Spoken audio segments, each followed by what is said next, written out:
There might be few things more infuriating than air travel on the way to your long-awaited vacation. The long security and check-in lines to get on the plane, the cramped quarters and terrible food in flight, the scary bouts of turbulence reminding you are flying dangerously thousands of feet in the air. But when you finally land and get off the plane, a satisfied feeling flows through you, as you are now suddenly in your desired destination, an amazing feat of man-made technology that you had to do nothing other than pay for.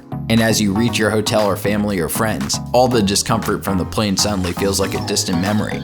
Though air travel can be very expensive, in 2022, 44% of Americans traveled at least once on a commercial flight, and 90% of Americans have flown at least once in their lifetime, vacations being a top reason for these voyages.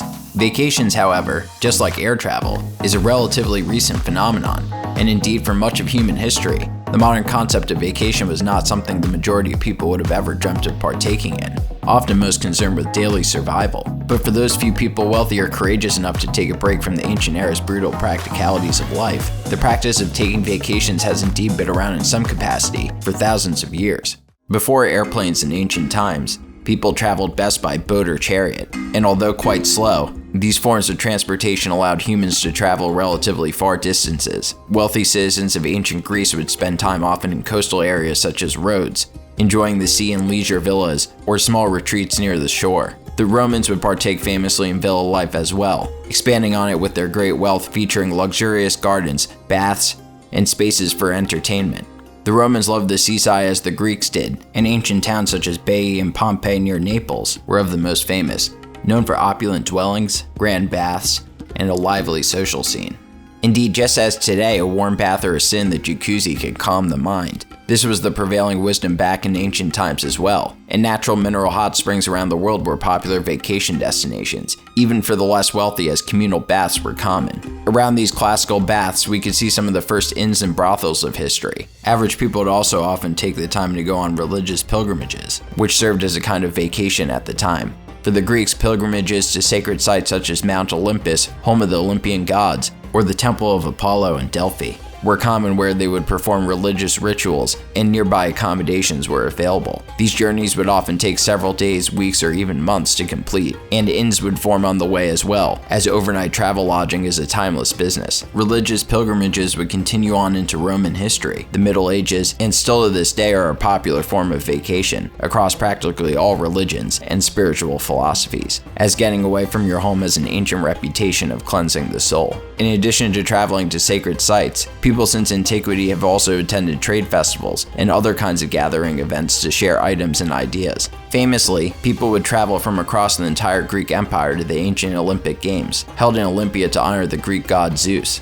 Wars were generally paused for the games with the Olympic truce, and were held every 4 years, serving as an opportunity for its patrons to gather ideas from other cultures and enjoy the thrills of competition. Festivals and trade fairs such as these would serve as a purpose for the masses to travel and take a vacation of sorts for several centuries afterwards. But up until the early 19th century, the majority of people would never have partaken in vacations resembling what we think of today. This would change, however, with the watershed invention of steam locomotives in the 1800s and the start of the Industrial Revolution. Suddenly, steamships and railroads became commercially available, allowing people to cross oceans and large landscapes with relative ease and affordability for the era's growing middle class. Famous rails include the Transcontinental Railroad, completed in 1869, finally connecting the American East and West, and the Orient Express in 1883, connecting the main hubs of Europe in one line. Though perhaps still a cramped journey for the lower classes, these trains also offered luxury accommodations for those who could pay for it, including private cabins to sleep in, rich furnishings, fine multi-course dining, smoking lounges, and bars serving soothing cocktails. These amenities turned the experience of travel into an enjoyable affair for perhaps the first time, as trust in the time's medical profession grew. But before the benefits of modern medicine, doctors hyped up the therapeutic and relaxing benefits of mineral spas even more than was previously understood, and encouraged their patients to go to these hot springs for vacation. The accessibility to mineral spas that the new railroads created increased this business dramatically, and it is at these early 19th century spas we see some of the first renditions of what we would consider today a resort. Famous examples include Kurhaus Baden-Baden in Germany and the Empire Hotel in Bath, England, showing off elegant designs indicative of the cutting edge of the generation's architecture. Another form of retreat popularized at the time was vacations into the mountains, such as the Swiss Alps at the St. Moritz, and winter sports recreation would take off off as a staple of vacation and escapism going into the 20th century. In addition to railroads, steamships were the other best option to travel long distances, and would also provide functional as well as luxurious accommodations. With the added lateral space on steamships, famous luxury cruises such as the Oceanic and the Titanic offered private suites and decks, elegant dining rooms, grand saloons and lodges, ballrooms, spas, and rooms for recreational activities. Indeed, spending time on these ships was so comfortable and accessible that ocean cruises became popular as well, with tourists excited to explore tropical islands and other previously more remote pockets of the earth, especially along the shoreline. Indeed, with the growing pollution in the industrialized cities, doctors encouraged the health benefits of fresh air by the sea or ocean, and the concept of seaside holidays took off, as vacation resorts were built to satisfy the demand. This includes famous destinations like Brighton, England, Deauville, France, Capri, Italy, and tropical locations such as the Caribbean, South America, and Hawaii. For the affluent and young, grand tours became a rite of passage to learn about the world's different cultures, often visiting cultural landmarks in places like Rome, Paris, Venice, and Athens, as well as cities in India and Asia. With the growing ease of travel, cities saw the potential financial gain and power tourism as an industry could bring, and erected great cultural museums and entertainment activities for tourists to take part in. World's fairs hosted every year in different cities garnered tourists from across the earth, serving as a gathering spot to share the time's rapidly advancing innovations to curious travelers. During this time, grandiose hotels were established in cities looking to impress foreign wealthy tourists, such as the Waldorf Astoria Hotel in New York City, the Ritz in London, and the Taj Mahal Palace Hotel in India. The next great innovation in transportation would be the automobile in the beginning of the 20th century, and eventually interstate highways across the globe for them to ride on. This made the hotel industries near big cities explode, as well as become more affordable, as more and more people wish for an escape into nature from the stuffy cities such as the Catskills and the Poconos adjacent to New York City.